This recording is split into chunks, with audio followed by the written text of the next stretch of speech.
Go. Welcome in, everyone, on a Friday night, and it's a West Virginia Mountaineer Friday night, of course, here at the Voice of College Football.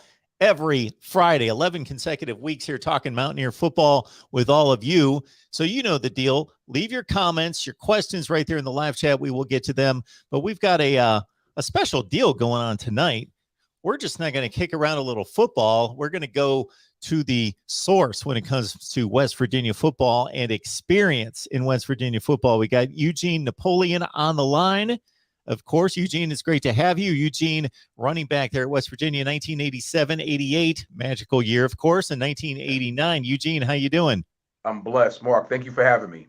Absolutely. And Brian JOZWIAK, tremendous offensive tackle, one of the early All-Americans there, 82-85, drafted by the Kansas City Chiefs in the first round. Brian, how we doing? Mark, I couldn't be any better, brother, and it's good to be on here with a split screen with my brother, the Nap, EUGENE Napoleon. This is a blessing. Yes, we'll bring you full in now. There we go. And Brian, I understand. What was it, EUGENE? What am I supposed to call Brian? What's his nickname? That's B. Joe's. B. Joe. B. Joe's. I hope I'm allowed to do that. JOZWIAK, so it just got shortened up to Joe's. Yeah, there it is. Absolutely. Absolutely. Good stuff, guys. I'm a little older than EUGENE. He came in the year after I left, and of course he wised up and got the heck out of Pitt and come down there and become a Mountaineer brother, and one of the all-time greats. Can't say enough about this guy. Not just as a player, but what he's done with his life to this moment as we speak is really just something else. Great role model. Awesome man. Love you, brother. Thank you, Joes. I love you as well, and I appreciate the kind words.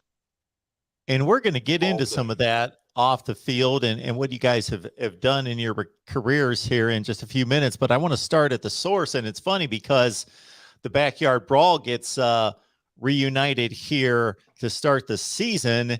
And so, EUGENE, let's go to you with your connection. So, you know, it's one thing to transfer, but to transfer from one type of blood to another one and going from the Pitt side of the rivalry to West Virginia. Tell us about that. It was interesting. Let me tell you something. Back then, my freshman year at Pitt, we were actually supposed to win the national championship because out of 21 scholarships, 19 of us were high school Americans coming in.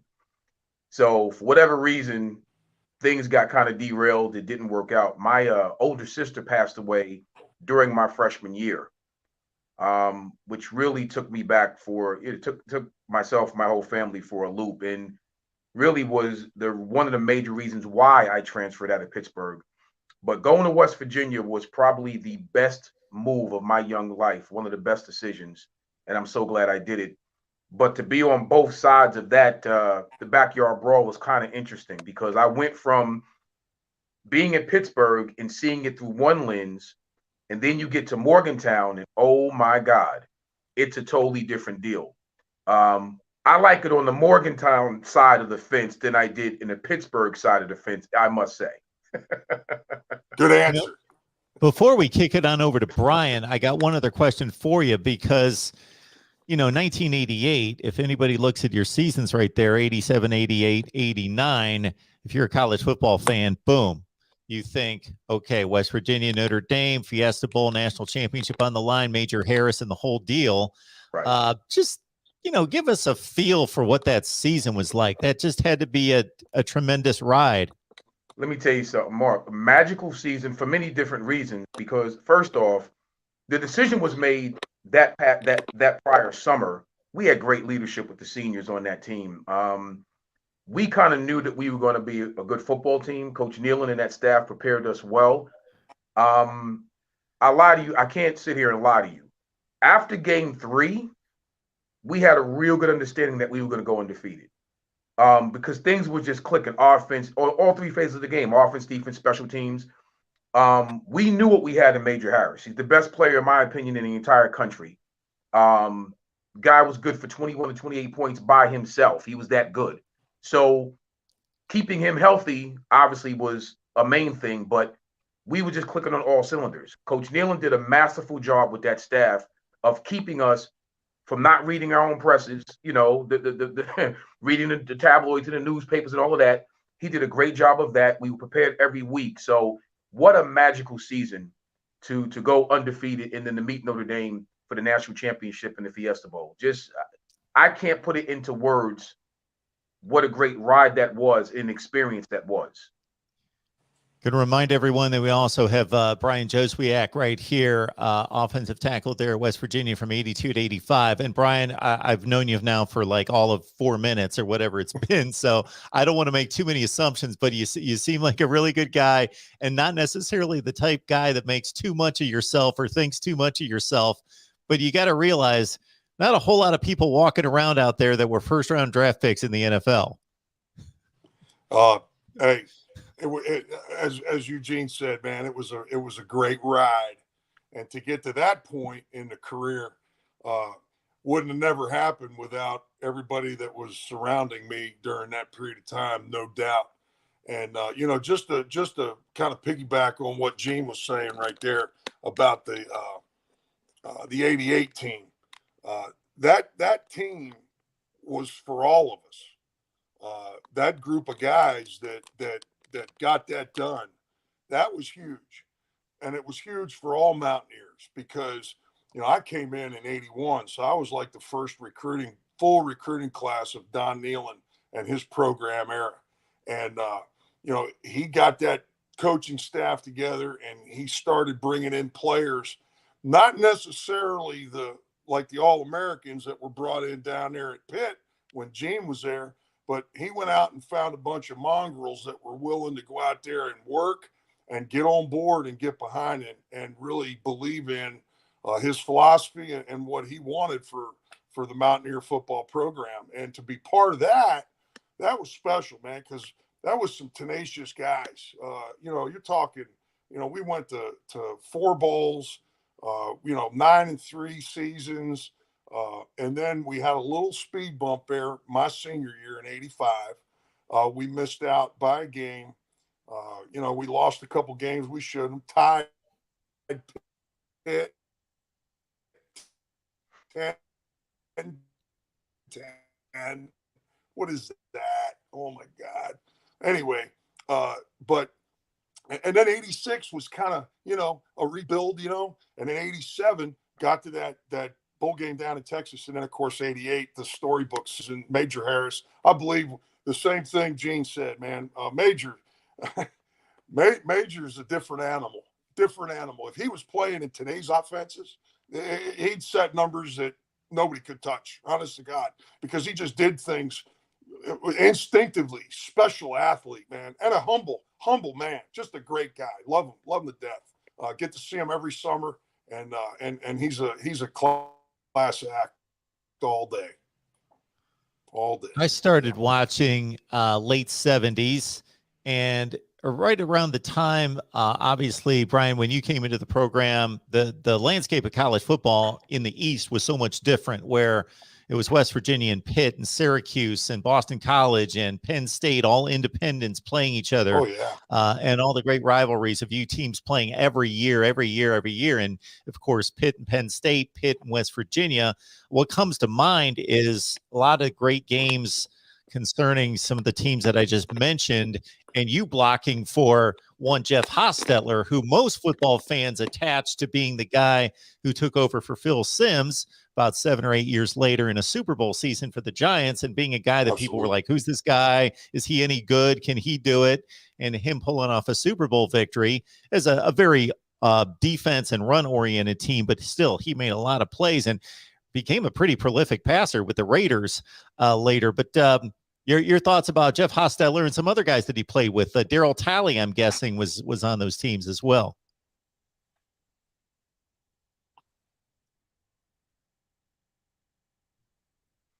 Well, Oliver Luck was there. Oliver Luck, pretty good football players that were there. Okay, and Coach Nealon, when that group came in, they kind of ran off the ones that didn't want to be part of it, which weren't many, because I think everybody knew that it was going to be a special ride under this guy, Coach Don Nealon. And it was certainly. And when I got there as a freshman, uh, I was a 6'6", 310-pound big ball of slop out of Baltimore, and and but I was a big dude, and I was ending up being the start. No, Daryl Talley was obviously my mentor, and he took me under his wing, and it was just so fun to be part of that. You know what I mean? I think I'm probably Hey, having Napoleon. technical difficulties. Yeah, if we don't respond, man. Brian, we're just kind of waiting for the feed to kick in. So we're trying to catch everything there. Napoleon, one of the great things that makes college football what it is that each program has its unique flavor based on the tradition, the prestige of the tradition, all the things that surround the game day experience, the location. Different parts of the country celebrate college football different ways. Can you give us a feel for why West Virginia football is what it is and what makes it unique and special? Definitely. First off, when you talk about the state of West Virginia and the people, the hardworking mentality that every fan, I don't care what part of the state you live in, they bring that hardworking, bring your lunch pail to work everyday ethic.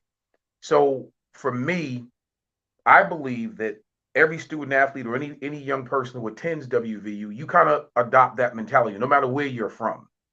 So that in itself, it's a wholesome state with just great, humble people. And they love their West Virginia sports programs. I don't care what sport it is, they're very passionate about it. So when you put on that WV, you're not only playing for obviously the last name on your jersey, you feel like you're literally playing for the entire state. It's a different man. And I had a chance to visit, all these different schools or whatever. I was a blue chip All American coming out of high school, so I could have went anywhere I wanted. I never got that feeling, to be honest with you, with all the other programs. Maybe a close uh, Oklahoma, Ohio State. I'll say that. But West Virginia and Morgantown, it's just different. I try to explain that to people. You won't feel that unless you go there. You have to go there to feel it, to really understand. Um, for me personally, I know what they did for me personally when I transferred in there after, like I said, losing my sister. They wrapped their arms around me like it was the state itself, they were all my family. And that's why I love West Virginia so much. It's a great place to attend school. It's a great place to raise a family right in there in Morgantown.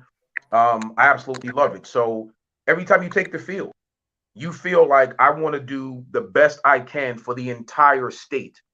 And that's something that we take great pride in, every last one of us. You don't have to be connected by, being on in the same year. I love Brian as if we played together because he's a Mountaineer. That brotherhood is something that goes and it spans a lifetime.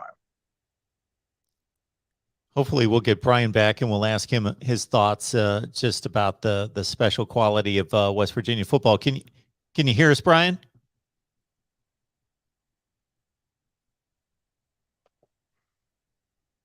We'll give him a second there. Hey, Brian, you with us? So, Eugene, when you look at the West Virginia program now, what are your thoughts about Neil Brown, the transition from Hogerson to Brown, what Neil Brown's doing with the program, and the status of the program right now in the Big 12? I'll go really quick with the Hogerson era. My son, Brandon Napoleon, was part of Dana Hogerson's first recruiting class.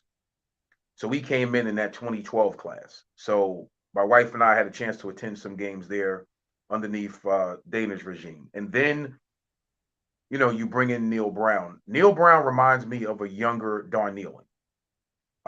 As far as his ability to maximize and get the very best out of these young players to help to develop them, not only on the field, but off the field, which is very important. The character, you win with character. So I see that he's trying to build a roster and he's trying to recruit the type of young people that fits what he's trying to do from a philosophy standpoint.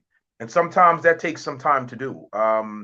I was blessed to be on, let me see, probably about 4 or so months ago, maybe 5 months ago. We were on a Zoom call, myself and a few other former players, and really had the opportunity to speak with him and kind of get his philosophy and understand the direction he wants to take the program. I have to admit, I personally think when you have a coach that kind of understands, if you recruit character, you're going to do much better than if you recruit. I'm not a stars person. I don't get into the 5-star, 4-star. I believe you win with character kids, period. You bring them in, you develop those kids, you know what you're going to get from week in and week out. And I believe that's what Neil Brown is doing. Now, personally, when you lose some games, we're passionate. We're passionate like everybody else. You want to win them all. But obviously, at this level, you're not going to win them all. You hope that you do. I think if we give Neil and that staff, a season or two more to develop what he has, I think our fan base will be very happy if we just be a little bit more patient. I know it's difficult. We have to be patient. I think we're on the right track. Brian, anything else to add? Just talking about the West Virginia program, where it stands right now. No, I totally agree with Eugene. I think that I like Neil Brown. I've liked him from the very beginning, the way he grabbed on to that program and where we're at now in terms of the mentality. I know it looks deceiving when you see guys jumping ship and getting into the portal and going here and going there. But truthfully, if you look at those guys, they're not really the guys that Neil Brown brought in. They were the defensive coordinator, very, very talented young group of coaches, and I think some good things are right around the corner. We were so close. We lost a couple of games by just a hair. So now we just got to find a way to win, and that comes with those players of great passion and great integrity, which he's got that group coming up. So I feel good about it. Brian, to broaden that out to college football in general, it's such a different game. Not just talking about on the field, the way it's played. You guys could hit and do things that these guys can't do today. And obviously the offensive evolution of concepts on offense, especially, and then the defense responding to that. But also off the field with the transfer portal. You mentioned that. So that's hitting everybody. These guys are free agents constantly. They can be if they choose to be. And NIL, that's been in play now for about a year. Just what's the vibe you get from all of that? And do you like that? Do you think we're headed in a good place, or do you have some concerns?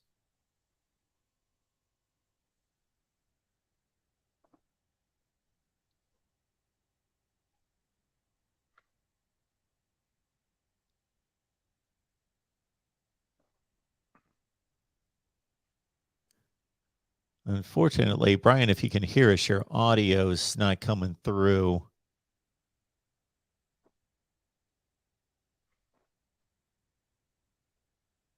Hey, Eugene. Yep. If you could pick us up on that, just your thoughts about the state of the game right now with all these changes. Definitely. Well, again, unfortunately, you kind of can't have it. You can't have it both ways when it comes to the portal. When players come in a program, we're very happy, obviously. But when players leave our program, we're not as happy. So if we benefit from getting let's say a young person comes in, hits the portal, comes in from, I don't know, UCLA, for instance, or comes in from a Georgia or whatever, we're clapping, we're hooting and hollering, we're jumping up and down. That's great. Unfortunately, the same way it works with them coming in is the same way it works with them deciding to leave. My feeling on that, if a young person feels though that this is not his right fit and they want to leave, I really believe, okay, you have all rights to leave. I would prefer that, to be honest with you, than someone that's staying in the program that then becomes a locker room lawyer. You're not impacting the program in a productive manner. I would rather that player leave, because if you're not there to fight with all of us, then I would rather you go and try to find a better fit elsewhere. and maybe you'll realize that the grass is not always greener. That's a life's lesson. The other piece, which is interesting, if I feel like the NCAA, if they really want to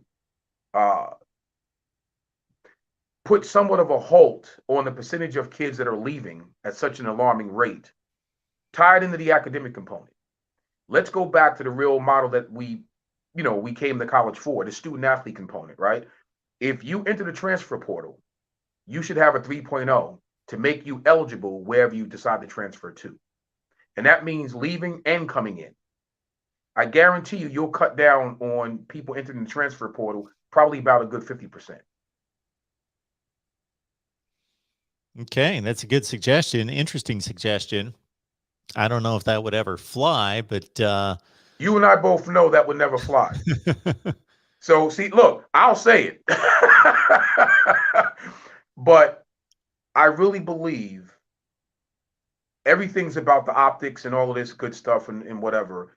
But I really believe if you want to hold people accountable, and you're talking about a life's lessons when you pick our universities, and that's one of the reasons why I transferred to WVU, it was because not only the fit on the field was the right fit for me, but the fit off the field, and to be coached by, our legendary coach, Don Nealon, and the type of character of the man, that was so important to my mom and myself when picking, the second school, that football, although it was a great choice, to be mentored by a man of that type of, that caliber of a man, his moral base, his code of conduct, I'm going to hold you accountable for what you do and what you say. Those were all life lessons that at my age now, every time I talk to coach, I check on him every few weeks when I get a chance to. I let him know how much, the older I get, the more I appreciate his teachings. That's when you know you made the right choice. It seems as though it's a situation where it's become too easy, and you're kind of fighting against that with your proposal about the 3.0 grade point average. Absolutely. In the NFL, people have likened it to free agency in the NFL, and I get that point. I've done the same thing, but my initial response to that is, first of all, there's only a certain percentage of players in the NFL who can be free agents. Their contracts have run out. That's like 10% of the league. So that's under control, number one. Number two, there's only a certain time frame in which you can declare for free agency and be a free agent. This is the wild, wild west. A player can get up and not like the food down at the cafeteria that day, or it's the sun didn't come out today, so I'm going south, or whatever he crosses his mind. He got in a fight with his girlfriend, doesn't like his teammate in the next locker, and he can transfer. Absolutely. So that's one thing, in terms of maybe giving the one-time transfer. And then after that, hey, you got to sit out a year. And number two, let's limit it to certain times of the year. Let's say the season ends and you got a 30-day window to assess where you stand on the team and make that decision. And let's say 30 days after spring practice is over. You got a chance to assess where you stand, get with your position coach, have a real conversation about where you stand on the team, and then make a decision. But these head coaches and these coaching staffs, they need to know by a reasonable time, let's say June 1st, what personnel they have and what they don't have, so they can prepare their roster for the season. Mark, I think, listen, those are all great proposals. And I agree with you 1,000,000%. When I do my business contracts, guess what? That's the same. You talk about data matrix, however you want to put it in. That's exactly what I do. There's a 30-day out clause in my deals. So at the end of the day, I think putting a timeline on it is respectable. I think it also, because you're talking about not only impacting the program, you're talking about impacting either your family as well. Because let's say if you're in a situation where maybe your family don't want you to leave because they're seeing something a little bit different. They're looking at it through a different lens than you are.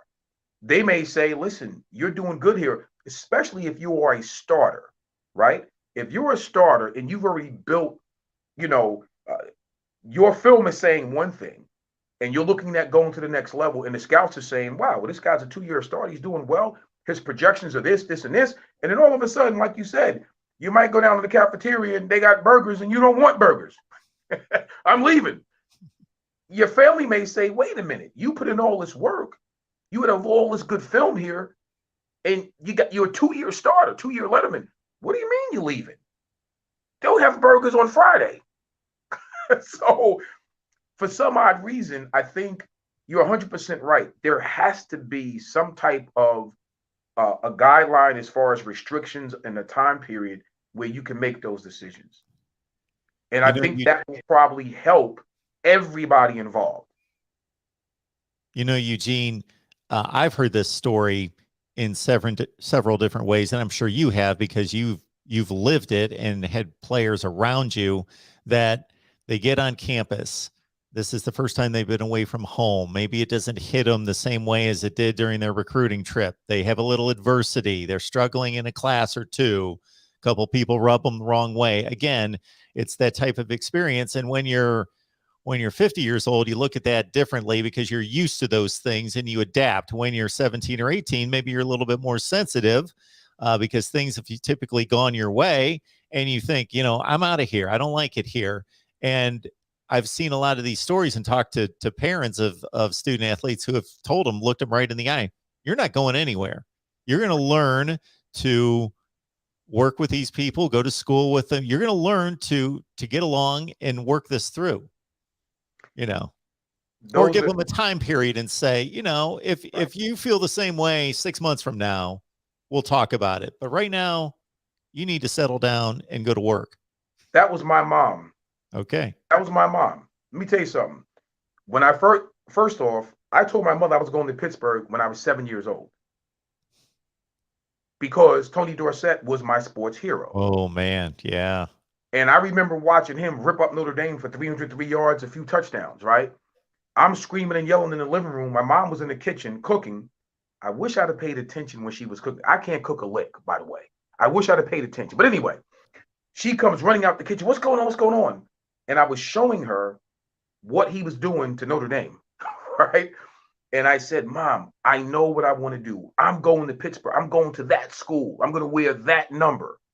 My mother was the type to never allow me to just say something without what's the blueprint? How are we going to get there? Don't just say it. She turned the food off in the kitchen. She came and she sat down at the little dinette set, and we talked about this thing for about 2 hours. It all worked out. I wound up being one of the top running backs in the country my senior year in high school, recruited by everybody in the land. I go to Pittsburgh. The first week I was in Pittsburgh, I called my mother every day. It rained every day for 7 days. I was miserable. I think this wasn't the right choice. I want to leave. What you just said is what my mom said to me. You're not going anywhere.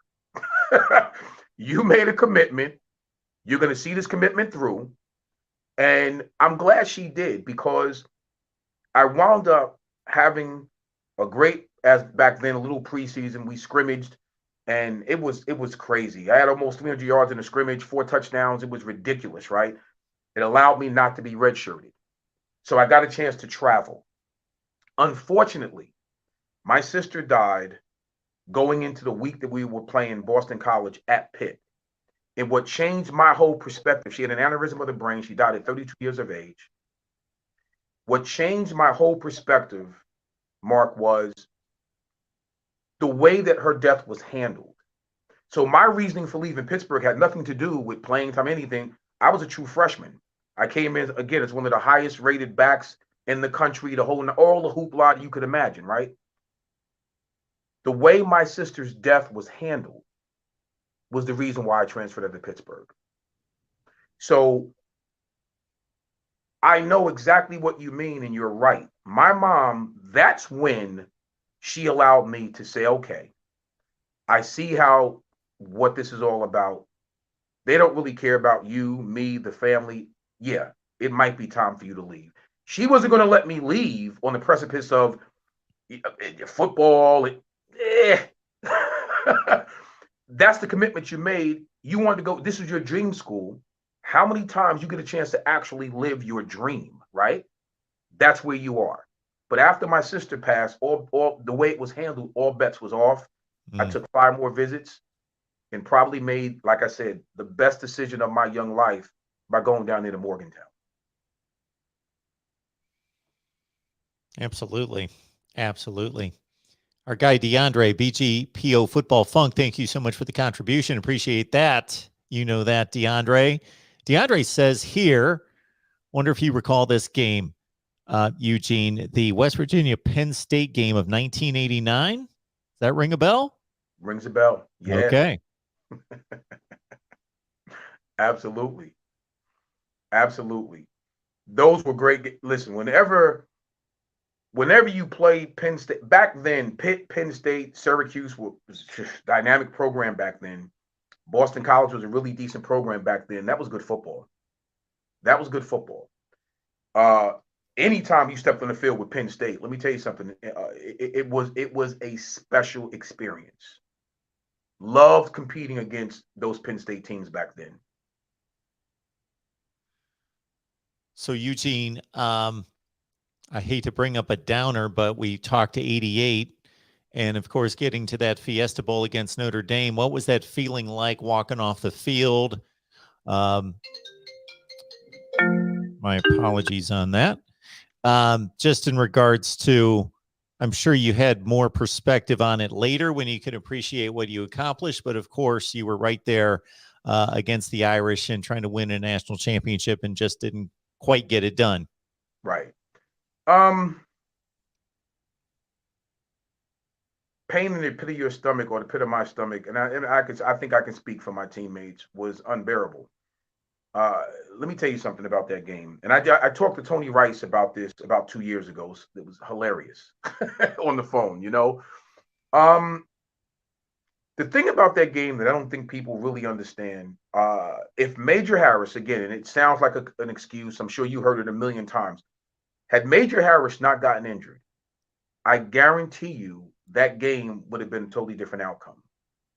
And the reason being why I say that, as you well know, when you can't move the ball and you have to punt, you're changing, obviously, the field position, either plus or minus, depending on where that ball goes, right? Notre Dame was the type of team that they would make you make mistakes and then capitalize off those mistakes. Well-coached football team in all phases of the game. Give them a lot of credit for that. If Major not gotten hurt, they simply had no answer for him, as every other team before. They had no answer. So you're talking about with him going off the field, that's taking 21 to 28 points off the field with him, because that's what he was averaging. Major was either running for 2 touchdowns and throwing for 2, which is giving you 28, right? Or he was throwing for 3, running for 1 or 2. So that's the whole season. When you lose that type of offensive firepower, it puts a lot of pressure on your defense, because obviously we punted a lot more that game than we did all season, unfortunately. So it put a lot of pressure on the defense.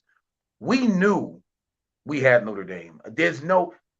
I'm telling you right now, and not to be arrogant or cocky or anything of that, we went into that game, the mindset was to physically punch them in the mouth up front, run the ball, let Major create and do what he do, and play somewhat mistake-free football the way that we played it that whole entire season, and the scoreboard will come out in our favor. That's really the mindset we went into that game with.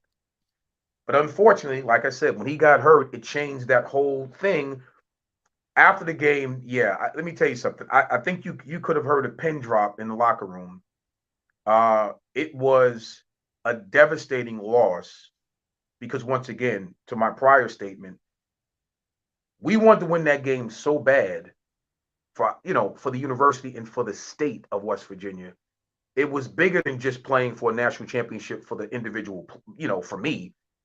I really wanted to bring that thing home for the great state of West Virginia, the university, the entire fan base. So we all felt that way. Yeah. So that stung. And I lie to you not. That loss stuck with me for many years after that, to be honest with you. Yeah, absolutely. I don't think people account for how much work goes into it.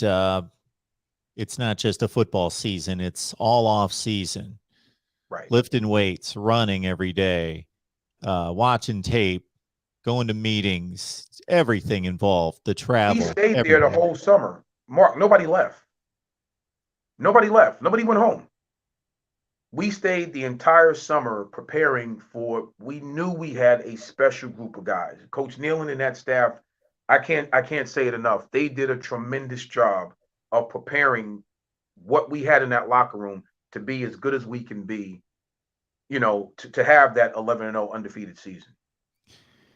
Eugene, even if the record doesn't show it, or the score of the game or anything like that, who's the most talented team that you came up against that you just, one of those deals with any of us that have competed in sports and nowhere near the level that you have gone up in a situation where you thought somebody was going to be really good. And then you get out there and you're like, oh, we can play with them. Or you go out there in a different situation and you get punched in the mouth and you're like, wow, these guys are good.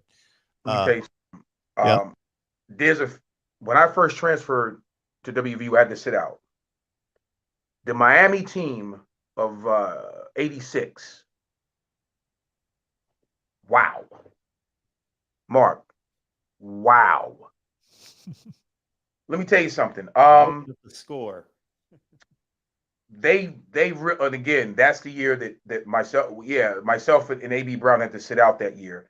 But to see them roll into Morgantown I've never seen that much talent on one team than that Miami team. They were loaded at every freaking position. So I kind of took that as, okay, you get an idea of what that speed, talent, physicality at every position look like, right?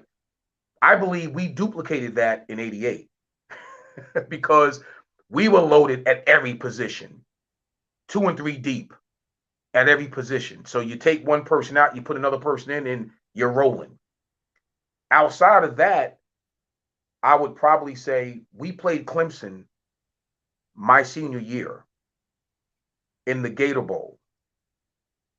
From top to bottom, I've never seen, outside of, again, the Miami piece, I've never seen a team that was as fast at every position than that particular Clemson team in 89. Their linebackers were 4 kids, 4-5 kids. Crazy. Sideline to sideline. Never seen anything like that. Now, again, you're talking about good Penn State teams, don't get me wrong. Good Syracuse teams, don't get me wrong. But I'm talking about from top to bottom. When you take one guy out, you put another guy in, he's just as good as the guy you took out. If not better. Oklahoma State in the Sun Bowl in 87. Yep. We were really giving it to them up until halftime. And I will never forget, we're coming out the tunnel. We hit the field to warm up to start the second half. Thurman Thomas says, you better strap it up, boys, because I'm about to get loose. And he did. That second half, it was like you couldn't touch him. You couldn't throw water on him to touch him. That's how elusive he was that second half. But you got to remember, behind him was Barry Sanders. I remember. Yeah. That was a barn burner. I'm usually good at remembering scores. I think it was 35-33. I'm trying to. I'm going to look it up here in a second. Yeah. Great game. But talent-wise, yeah, those were the teams that I could remember off the top of my head, Mark, that was just super talented. I got it, 35-33. Yep, Sun Bowl. Yep. I remember watching that game. Absolutely. Yeah. Great game. Great stuff here with Eugene Napoleon, West Virginia running back, 1987, 8 and 9, transferred from Pitt, giving us a perspective on West Virginia football from decades ago and from right now. This NIL situation, I'll give you my quick take, and then I want Sure. you to take it away from there, because people can listen to me talk about it every day, and I'm sure they're rolling their eyes right now because they've heard it before. My first concern when I heard about it and it was implemented last July remains my initial concern. And that's, I would like the purity of the decision that's made by the student athlete in high school to remain, that they're not taking into consideration, okay, I can make $1 million there. Oh, $1.2 million over there. I'm going to go there instead, where there's no contact allowed. Just like you couldn't contact an agent and have interactions and communications with an agent, or you'd lose your college eligibility. The same thing here. As long as you're a student athlete in high school, until you have signed and enrolled, no contact with NIL suitors. You make your college decision based on the things that you should be: the education, the athletics, the relationships you build, etc. Let me tell you something. Once again, I agree with you. I have no problem with that. Here's where it gets a little bit blurry. You see probably parents and kids alike, the ones that really do their research on the kind of money that these coaches make. And the first thing in their mind, if you're business savvy to think on this level, is, wait a minute, you have a coach making $9 million or $10 million. So then you do your research and you figure out that the monies from these top conferences, let's say the SEC, you have over $1 billion TV deal. So that's the reason, one of the reasons why you could afford to pay these coaches, whatever. These guys are on there when they're doing their press conferences. They may have a bottle of Pepsi sitting on the table. Well, that's an endorsement deal. They may have this, so all of this stuff. Now all of a sudden you have to change the perspective to say, we're not going to open this thing up and give the student athlete, some of the same opportunities, some of the same provisions that our coaches are privy to. Okay. What has happened, unfortunately, is like anything else. If you have the top conferences that have that type of cachet, which means they're going to have ample opportunities for these guys to come to your program and have a lot more visibility with these. I don't care if it's a local sponsor or it could be a national sponsor, depending on the program, where I'm not going to name no names because I don't want to be disrespectful to any program, but a smaller program just don't have those type of opportunities. So for me, that's where it gets blurry. Like, come on now, University A is top notch. So they may bring somebody in to say, you know what, during the whole recruiting spiel, I need you to come in and speak to the player and parent A, B, and C. Then you got University C. They just don't have that. So now, what are you competing against? Well, this guy over here got an endorsement deal worth $250,000 right off the rip. Oh, well, I got an endorsement deal. I got 2 Pepsis and 2 sandwiches right on over here at the local delicatessen. That's what you're talking about. Come on. You can't compete with that. So for me, the minute that happened, I said, you know what? This is going to change the whole trajectory of what college football, basketball, and all these other things are about. It's going to change the whole landscape of recruiting, how you're going to be able to recruit to get the top. Again, I'm not a stars guy, 5-star, 4-star, whatever. You're going to be able to get those kids if you go to a big market or a big school that's playing in a major conference. That's the visibility is immense versus another school that don't have that type of cachet. And it's a shame because the only thing that's changing now, Mark, if you're watching what's happening with the HBCUs, you're starting to see Dion really ramp up the recruiting. And it's interesting how he's getting these kids because those kids really want to they want to play for him. Don't get me wrong, but they really want to play. And they want the purity of a college experience, not just worrying about all the money and all of that stuff. That part of it, I absolutely love. I really do. It's the old school way of come to my university, get a good education, have a great experience, graduate. If God be it to where you get to the next level, then you're blessed. If not, use that 4 or 5 year education to build out 40 or 50 years of your life, and you had a great experience. When I asked you about the best rosters you've faced, you played right into our guy DeAndre. So these blue contributions you see here, we got a guy that watches us on a regular basis. Love him, DeAndre, big Clemson fan. So he loved hearing that those Clemson teams were among the best you faced. He says, I told you Clemson teams were underrated in the 1980s. Oh, absolutely. Listen, absolutely. Great teams, well-coached teams, fast. Yeah, absolutely. I agree 100%. Appreciate everybody being here tonight at the Voice of College Football. This is our weekly West Virginia show on Friday night. We've done it 11 consecutive weeks, and we're so happy to be joined by EUGENE Napoleon, West Virginia running back, 1987, 8 and 9. Unfortunately, Brian JOZWIAK couldn't stay with us there, had some technical issues, but we appreciate Brian being with us for a few minutes and sharing some of his memories. And again, wow, first round pick in the NFL, the 7th round. Yeah. Or the 7th pick overall in the NFL draft. That is. Let me speak on Joe's real quick. I know he's not here, unfortunately, because of technical difficulties. Here's what being part of that Mountaineer Brotherhood is all about.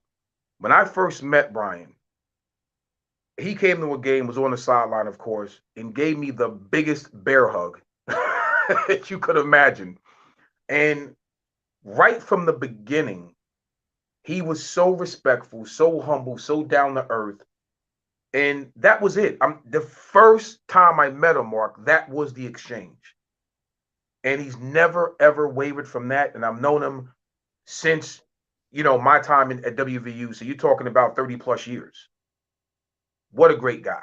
I mean, what you see is what you get. But see, that kind of, it kind of gives you a glimpse of the type of character that Don Nealon recruited.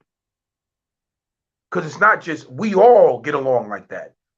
God bless him. I had a chance to speak to the legendary John Talley. And every time you would see, it was the same thing. Daryl was just a great guy. I played 1 year with his brother, John Talley. So I can't speak enough of those kind of players that because you wear the same uniform, because you went to the same university, because those guys don't have to be what they are to us. We didn't play in their era. It didn't matter. We're all Mountaineer brothers.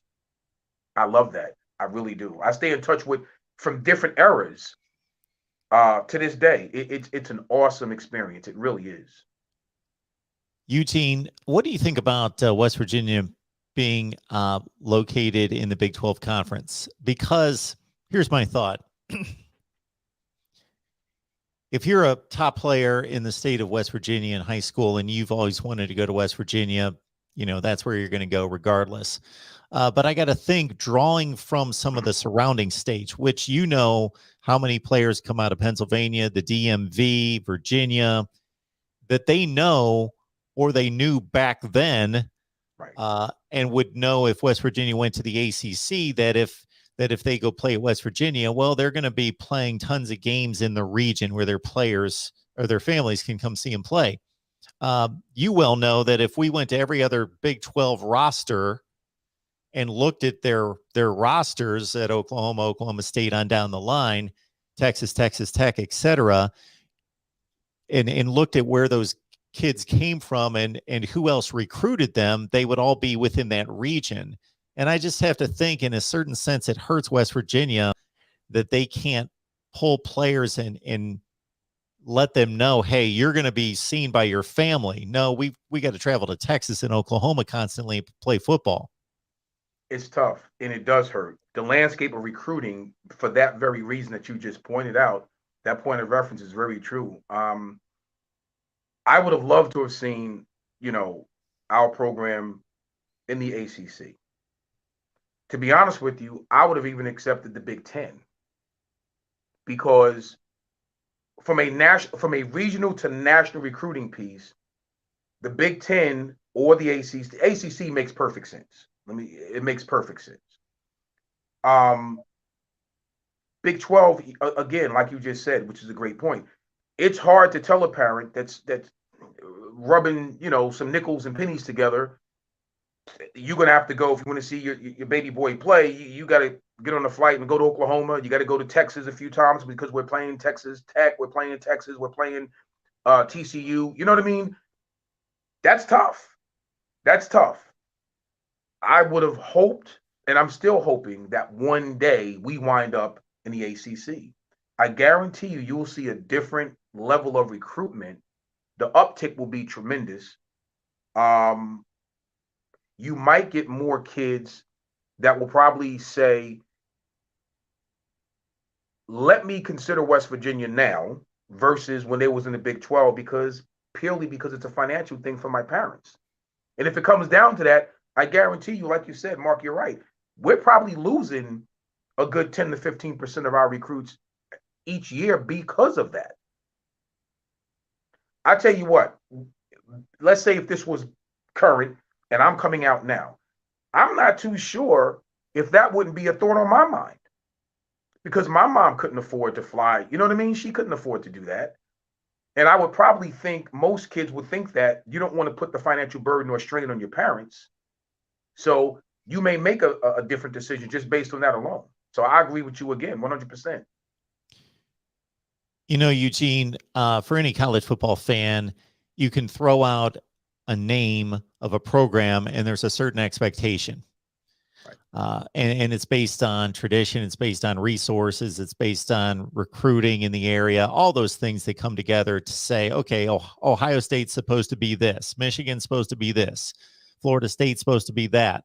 And we know Texas is underachieving. USC's been underachieving. When you look at West Virginia, based on all those factors, well, what do you think is realistic for this program to achieve year to year? That's a great question. And okay, to give Coach Brown his props, I'll answer that this way. When you looked at what he did at Troy, you knew going into the second to third year or second year, they started winning games that they had no business winning, right? Now you come to West Virginia and you're going to have to step it up a notch, because instead of playing one or two decent programs, now you're playing 4 or 5 decent programs. Okay, totally different. Okay, the expectation. West Virginia fans are expecting, just like we are as former players, you got to win at least 8 games.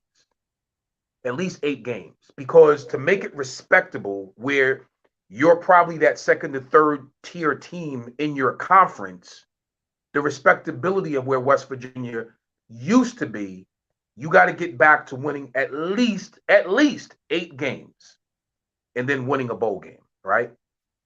If not, here's the problem.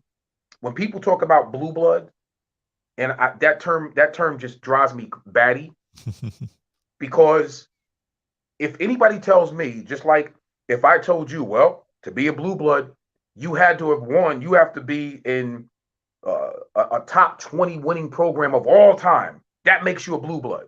Really? Say that one more time. Well, if you're in the top 20 of anything, that's great. Okay. We're 13th. We're the 13th winningest program in college football history. So how are we not considered a blue blood? Oh, because we didn't win a national championship or, a few national championships. But if I'm going by that criteria, then the expectation, that's why I'm going back to, you got to start winning at least 8 games to 9 games a year, where the fans, I'm not going to say they will even be satisfied, but it'll be respectable enough where they're not pulling up a U-Haul to help you pack your house to move. So I would say that would be in a comfortable answer, 8-4, 9-3. Okay. There's been coaches who got fired for winning 9 games. Go figure. Now, is that expectation a little bit too high? You know what I mean? But for us, 9-3, 8-4, I think is respectable. I'm not going to put no pressure on Coach Brown and this wonderful staff, but this year, the fan base, I guarantee you, they're going to be expecting at least 8 wins. They're going to be expecting at least 8 wins. The conversation's been great with Eugene Napoleon, West Virginia running back, 87, 8, and 9. Of course, part of that great 1988 championship team. You are so much more as a person and as a businessman, so much more than just football. Let people know what other aspects and outlets are part of your life and have been for the last 30 years or so. I appreciate the opportunity. Thank you. Well, outside of playing football, when I retired from playing, I played in the AFL, played in the CFL. I went to Wall Street, which is interesting. I worked for a company called Refco, which at that time was one of the biggest clearing firms on Wall Street. And it's interesting, a partner of mine back then, Russell Rosenthal, thank God for him, blessed my wife and I with the opportunity to see my vision of starting an independent record company, which I still own to this day, 27 years later. So Nap Vision Entertainment houses my wife, who's a Grammy-considered, gold-selling, double platinum award-winning record. You can see the platinum and gold plaques behind me. Those are hers. So, recording artist. I actually did that. I still do that. I'm the CEO and president of Nap Vision Entertainment, and for 10 years, Nap Sports. I was a sports agent, so represented some of the most intriguing athletes of that era back in the day, from Cheryl Swoops down to Birdie Kim, who won the U.S. Open, and a few others. If people remember Ann Warren, I represented 80% of that roster. Still represent Main Event to this day. So it's interesting. Blessed to write some books, best-selling author. So it's been an interesting run just outside of football, but I have to say, playing a sport, for any parent and any young person that's listening, you talk about some of the foundational tools that you need, you know, the determination, the discipline, the building relationship aspect of, you know, life skills and all these things, making critical decisions and those sort of things. You get that from playing sports. You get that from playing sports, being a team player and understanding what that whole piece is about. So I do attribute a lot of my success to my athletic background. I'm a very competitive person by nature. So I happen to marry a woman who is a very competitive person as well. She's a former All-American basketball player and Hall of Famer, you know, in basketball. So she turned down a contract to play. I got her a contract years ago to play in the WNBA with the Detroit Shock, and she turned it down. But that's where we're cut from. You know what I mean? We're just competitive people by nature. But I do contribute a lot of my success to my sports background. Eugene, thank you so much for joining us tonight. It's been so much fun, so insightful to hear from you and Brian on your West Virginia experience and beyond that. I appreciate you, Mark. Listen, thank you so much for having me. This was an awesome experience, man. I hope to do it again sometime with you. Great Absolutely. being on your platform. Absolutely. You are welcome. Believe me. West Virginia fans, college football fans, keep in mind that we are here every Friday night to talk West Virginia football with all of you and answer your comments and questions. So lock it on in. I had the banner posted earlier that we've got a West Virginia channel that we started here about 2 to 3 months ago. Please jump on over there and subscribe. We're simulcasting right now on the main channel and on the West Virginia channel. So please support our West Virginia Mountaineers channel by subscribing right there. Eugene, you have a blessed night and rest of your week and weekend. It was great to get to know you. And again, you will be welcome back. There's no doubt about that. Thank you so much for your time. Thank you, my friend. I appreciate you. Take care.